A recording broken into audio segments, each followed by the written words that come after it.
Three famous detectives came to a coffee shop to discuss a tricky case. A waiter came up to them and asked, "Does everyone want coffee?" The first detective said, "I don't know." The second detective answered, "I don't know." And the third detective said, "Yes." Do you know what the first two detectives ordered?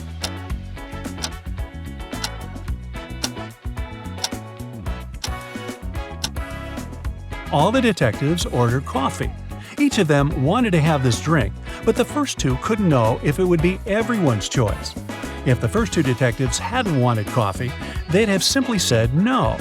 So, when the third detective heard the replies of his colleagues, he figured out both of them wanted coffee.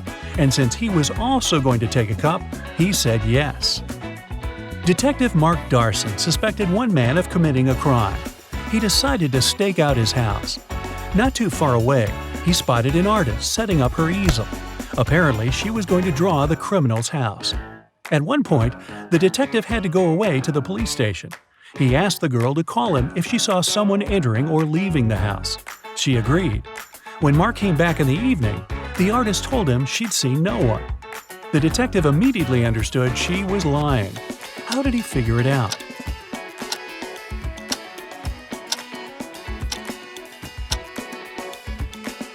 When he was leaving, all the windows in the house were closed. But in the picture the girl drew, the windows are open. It means someone was inside while Mark was away. A large sum of money was stolen from Mr. Green's safe. The police suspect Alan. But Alan says, "I don't know anything about safes or about how to open them. I'm a simple blacksmith." The detective doesn't believe him and asks Alan to prove it. He gives the guy one job-related task. If he copes with it, he's telling the truth. Alan gets 5 different chains. Each of them has 3 links. The detective asks the guy to make one chain out of these 5 pieces, but he can separate and combine only 3 links. In no time, Alan finished this task and was released. How did he do it?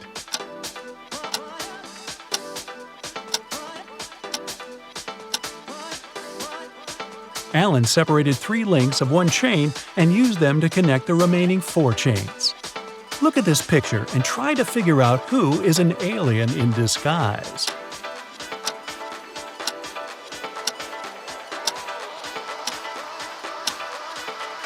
It's the guy in the yellow shirt. He's eating a banana, but he hasn't peeled it before biting on it. He probably sees this fruit for the first time.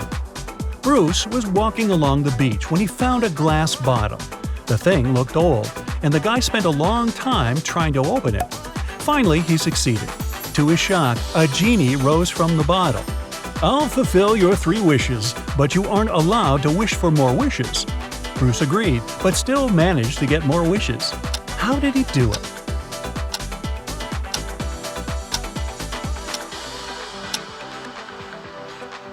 His first wish was that the genie allowed him to ask for more wishes. Vincent notices a table standing in a dark corner. There's a piece of paper, a knife, and several inflated balloons lying on it. Vincent picks up the paper. It's a note. "To get out of here, you must puncture a balloon with a knife.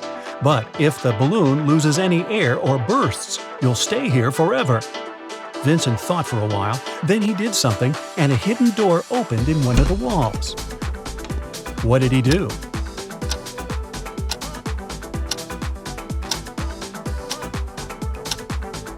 He let the air out of one of the balloons. After that, he easily punctured it with a knife. Vincent got locked in a room with no windows and only one massive door. There's a panel with several buttons on the left and another one with a hint on it on the right. There's also a clock on the wall above the door. Which button should Vincent press to get out of the trap?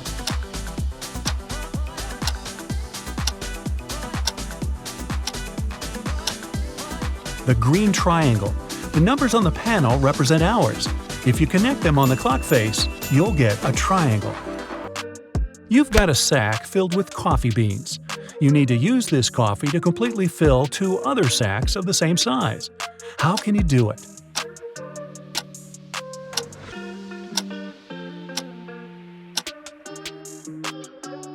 Put one empty sack into the other and fill them with coffee. Janice was having her morning coffee in a cafe when she heard a car screeching to a halt, then loud shouting. She ran there and saw a man with his bicycle on the ground and a car standing nearby. The cyclist didn't look hurt, and Janice helped him to get up. The car driver came up to them too. The cyclist pointed at the man. "He made me crash by hitting my bike with his car." But the driver said, "I saw him losing control of his bike in the mirror. Then he fell to the ground, and I stopped the car to go check on him." Janice almost immediately understood who was lying. Have you figured it out?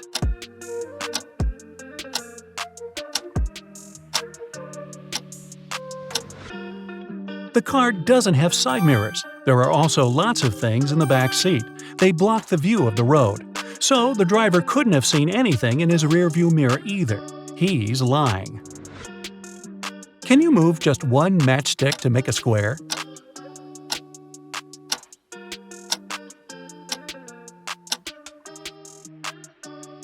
Pull this matchstick up a bit. Here's your perfect square.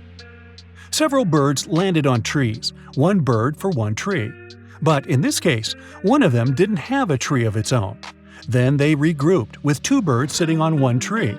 After this, one tree was left free. How many birds and trees are there?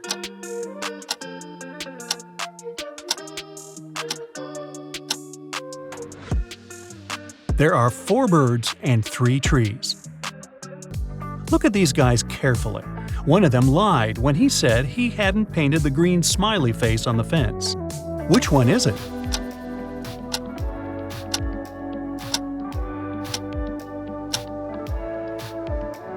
It's the guy on the left. Check out his left hand. Even though it's in his pocket, you can still spot some green paint he'd used. Ralph, Willie, Amber, and Grace are in a museum room. Someone stole a priceless exhibit from this room several hours ago. Ralph, Willie, and Amber claim they have nothing to do with the crime, but the detective doesn't believe them. They all get arrested and taken to the police station. Only Grace, who hasn't answered the question, is free to go. Why?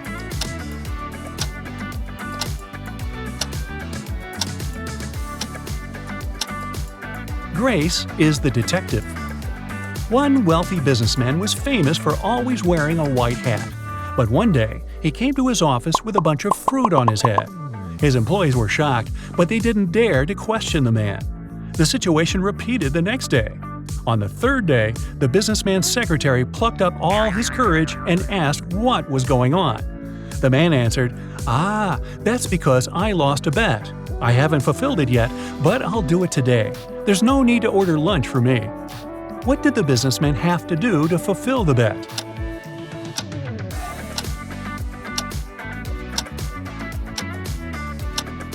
When he made this bet, he said, "If I lose, I'll eat my hat." Detective Hall, one of the agency's most talented detectives, used his coded key and entered the apartment where the secret documents were hidden. To help him find them, his assistant Clark had left an encrypted note with the exact location of the documents. It looked like this. Detective Hall deciphered the message and found the documents. Where were they hidden?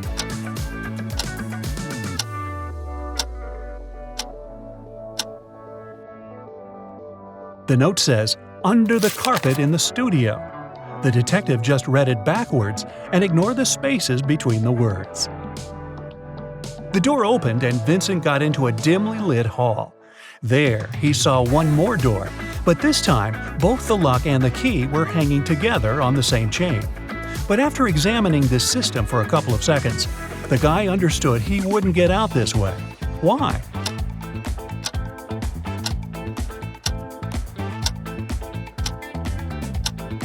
The key has a different pattern. It won't fit in the lock.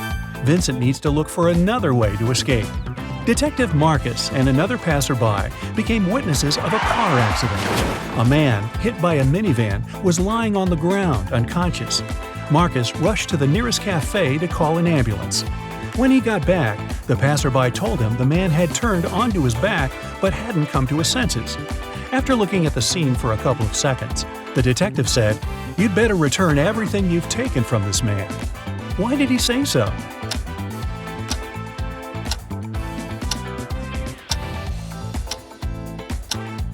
When they saw the man first, only one button was buttoned on his suit jacket, but now it's already 2 buttons. The passerby must have opened his jacket to look for the wallet and then buttoned it up incorrectly. Take a look at this picture and try to understand which guy is Ben.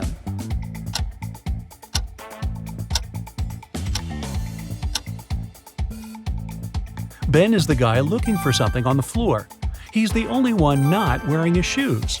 That's because they're still in his locker.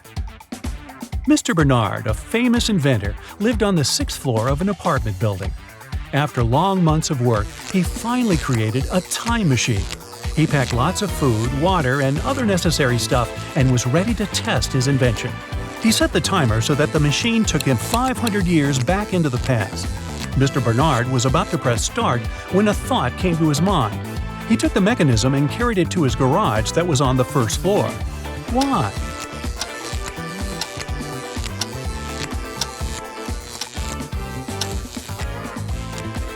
This way, the inventor would avoid getting hurt. 5 centuries ago, there were no such high buildings. He'd simply fall to the ground from the height of the 6th floor.